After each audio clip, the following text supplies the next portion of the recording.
भोजी रे जो खीरी होइथिबो ସେଇଟା ତ ସମସ୍ତଙ୍କୁ ନିହାତି ପସନ୍ଦ ଥିବ। ମୋତେ ତ ଏତେ ବଢ଼ିଆ ଲାଗେ ଯେ ଥରେ କି ଦୁଇଥର ମାଗିକି ନ ଖାଇଲେ ମନ ଶାନ୍ତି ହୁଏନି। ଆଉ ଆଜି ମୁଁ ଆପଣମାନଙ୍କ ସହ ସେୟାର କରିବି ପୁରା ଭୋଜି ଷ୍ଟାଇଲ୍ କ୍ଷୀରିର ରେସିପି।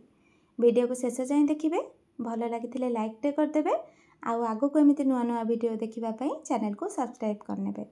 ଜୟ ଜଗନ୍ନାଥ। ସୋନି ଯୋଡ଼ିଆ ରେସିପିକୁ ଆପଣ ସମସ୍ତଙ୍କୁ ବହୁତ ବହୁତ ସ୍ୱାଗତ। ପ୍ରଥମେ ମୁଁ ନେଉଛି 100 ଗ୍ରାମର କ୍ଷୀରି ଚାଉଳ। 100 ଗ୍ରାମର ଚାଉଳରେ आरामसे 10 जनक खीरी हो। जदि खीरी चाउल नहीं ताहले नॉर्मल अरुआ चाउल भी नहीं पारिबे। खीरी चाउलटा देखा अरुआ चाउल टिके छोट साइज्र भल टेस्ट आसे और जल्दी सीझी भी जाए। एबे चाउल को 2 ରୁ 3 थर पानी रे भलसे धोईकी सफा करदेबा। आउ तापरे एथिरे पानी देकी 1 घंटा पई टिके बतुरिया पई छाड़ीदेबा। 1 घंटा पर एबे देखंतु चाउल बतुरी जाइए। चाउल को आगरू टिके बतुरे देले खीरी हवा को कम टाइम लगिबो। देखंतु चाउल एमती नखरे भांगी गला परिका बतुरी थिबा दरकार।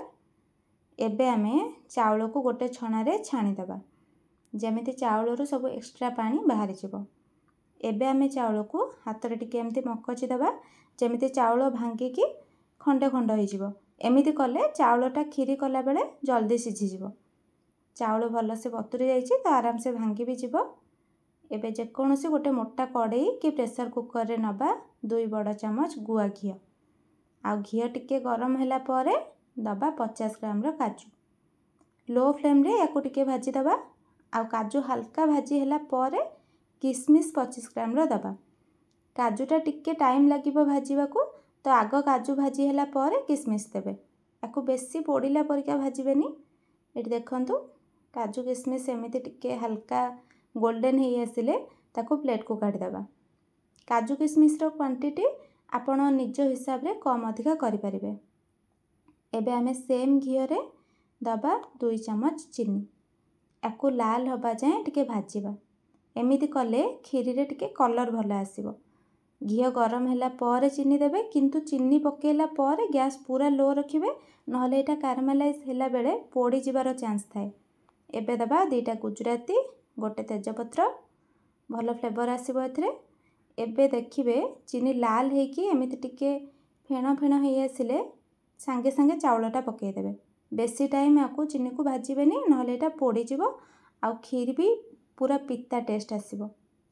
ए कारामेलाइज प्रोसेसटा खीरी रे भल कलर पई केवल करा जाए, नहले आपण या बिना भी एमिति खीरी करि परिबे। एबे आमे चाउल को एथिरे 1 ରୁ 2 मिनिट भाजीबा। बेसी भाजीबेनी, नहले खीरी रे चाउल भल से सिझीबनी। एबे एथिरे खीर दबा पूर्वरु आधा कप पानी दे दबा। जेहेतु एथिरे आमे चीनी को कारामेलाइज करचे, तो डायरेक्ट जदि खीर दे देबे खीरटा संगे संगे छिड़ी जिवो, छेना हे जिवो। तो पानी गरम हैला परे खीर दबा।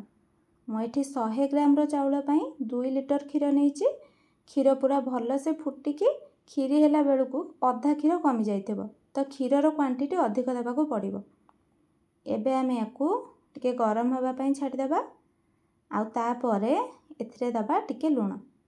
जेते मिठा जिनस बनैले भी अल्प टिके लूण देले ही टेस्ट आसीबो। लूण बेसी देबेनी, नहले टेस्ट खराब हे जिवो। गैस रो फ्लेम पूरा लो रखिकी याकू आउ टिके फुटिबा पई छाड़ी देबा। देखंतु लो फ्लेम रे कलारु खीरी रे केते बढ़िया से सर पड़िची। एइटा ही खीरी रो टेस्ट को आहुरी बढ़ेइबो। आउ खीरी रो क्वांटिटी भी केते कमी आसिलानी देखंतु फुटिला परे। आउ चाउल देखंतु सिझी तो जाइची, किंतु चाउलटा खीर सह भल से मिसिनी। सेठी देखि परथिबे खीर आउ चाउल पूरा अलग अलग अछि एबे भी। तो एबे आमे याकू आउ किछि टाइम फुटेइबा। लो फ्लेम रे फुटेइबे, हाई फ्लेम जमा भी करिबेनी।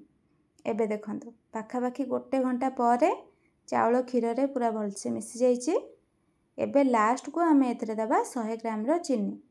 आगो को आमको एथिरे मिल्क मेड भी दबार अछि, तो सेथिपाई चीनी टिके कम दउची। आउ हाँ, चीनीटा सब बेले खीरी हेई आसिला परे देबे। जदि आगरु दे देबे ताहले चाउलटा जमा भी सिझीबनी। आउ चीनी देला परे याकू टिके 10 मिनिट पई फुटिबा पई छाड़िबे, काहेकि ना चीनी रो भी पानी बाहरिबो। आउ खीरी को सब बेले लो फ्लेम रे बनैबे। अवश्य टिके टाइम लागिबो, किंतु टेस्ट भी तो सेमती आसीबो ना। एबे आमे एथिरे दबा पाखापाखी 100 ग्राम रो मिल्क मेड। एटा खीरी को पूरा भोजी स्टाइल रो टेस्ट दबो। आउ खीरीर टेक्सचर भी बहुत बढ़िया आसिबो। आपण निज हिसाब रे मिठा कम अधिक करें। जदि आपण मिठा कम खाती ताले मिल्क मेड नहले चीनीर क्वांटिटी टिके कमे देबे। आउ मिल्क मेड पकेला परे एटा को बेसी टाइम फुटेबेनी, 4 रु 5 मिनिट भितर गैस ऑफ करदेबे। एबे आमे एथिरे भाजिक रखिथिबा काजू किशमिश देदेबा। आउ किछि कंचा ड्राई फ्रूट्स को काटिकी दउछि मु एठी। आलमंड पिस्ता काजू एटा नदेले भी चलिबो, ऑप्शनल अछि।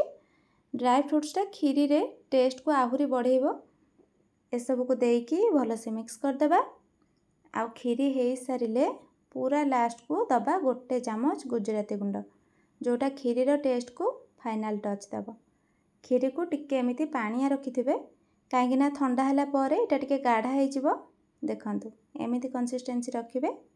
एबे आमे गैस ऑफ करबा। आ या को टिके ठंडा हवा को छाड़ी देबा।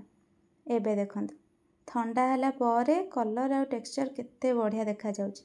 खीरी हुए तो आपण मानक भितरु काहाकू गरम खाइबा को भल लागुथिबो, काहाकू ठंडा। मु किंतु ताकू ठंडा हला परे फ्रिज रे रखिकी ता पर दिन खाए, तार टेस्टटा आहुरी बढ़िया आसे। देखिकी इच्छा होछि ना खाइबा को। एई प्रोसेस रे थरे निहाती ट्राए करिकी देखंतु, टेस्ट एते बढ़िया आसीबो जे आपण भी बिलीव करि परिबेनी जे एटा आपण बनैचंती। पुणी देखा हबा गोटे नुआ रेसिपी सह नेक्स्ट वीडियो रे। रहिली, जय जगन्नाथ।